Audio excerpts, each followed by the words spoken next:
श्री भगवान स्वयं कह रहे हैं, यस्य तुष्टो रहम पार्थ वित्तम तस्य हराम्यहम करोमि बंधु विच्छेदम सच कष्टेन जीवति। हे अर्जुन, मैं जिस पर बहुत प्रसन्न होता हूं, आप अपने ऊपर भगवान को बहुत प्रसन्न करना चाहते हैं, बहुत प्रसन्न करने में ये है, देख लो। कह रहे हैं जिस पर मैं बहुत प्रसन्न होता हूं, सबसे पहले उसका ऐश्वर्य नष्ट करता हूं। फिर क्या करता हूं? फिर बंधु बांधवों का, फिर क्या करता हूं? असाध्य रोग उसके शरीर में। बोले महाराज जी तुम प्रसन्न हुए हो कि पूरे के पूरे नाराज हो गए हो? बोले यही मेरी प्रसन्नता है। क्या? माया का नाश। अब एकमात्र भरोसा केवल भगवान का, दूसरा कोई नहीं। ये सबको पसंद नहीं आएगा। सब तो उस भगवान की भक्ति चाहते हैं कि अगरबत्ती धूप बत्ती तन मन धन सब तेरा, स्वामी क्या लागे मेरा।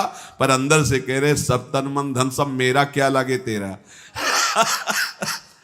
ऐसे तो चलेगी भक्ति। लेकिन कई बार सत्संग में पीछे धाम में कहा था कि भगवान को रिझाकर लोक मांगोगे तो चैन से रह लोगे, और अगर उनसे प्यार करने की बात मन में ठानी कि बस मुझे केवल आपकी आंखों में आंखों को मिला करके जीवन व्यतीत करना है, मुझे और कुछ नहीं चाहिए, तो फिर लाडले आपको दुशरिहा का कोई आश्रय रहने नहीं देंगे। ध्यान रखना, जितने दुशरिहा होंगे तो ये बर्दाश्त हो तो कदम आगे बढ़ावे।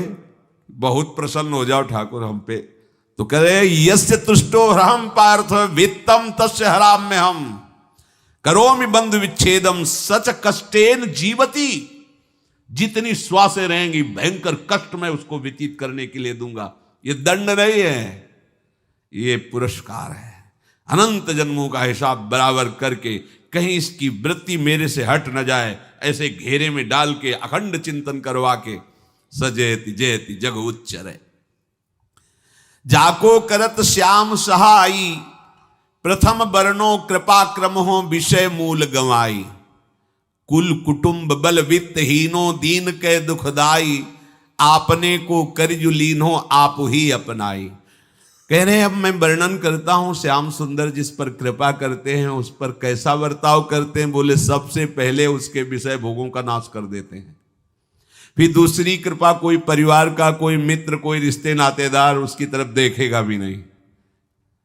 फिर ऐसा दुख प्रदान करते हैं कि केवल एक भरोसा रह जाता है, एक भरोसो, एक बल, एक आस विश्वास, बस नाथ आपके सिवा हमारा कोई नहीं। बस वहीं से जो चमत्कार प्रकट होता है, त्रिभुवन में कोई उसकी समानता नहीं कर सकता जिस पर ठाकुर की कृपा है।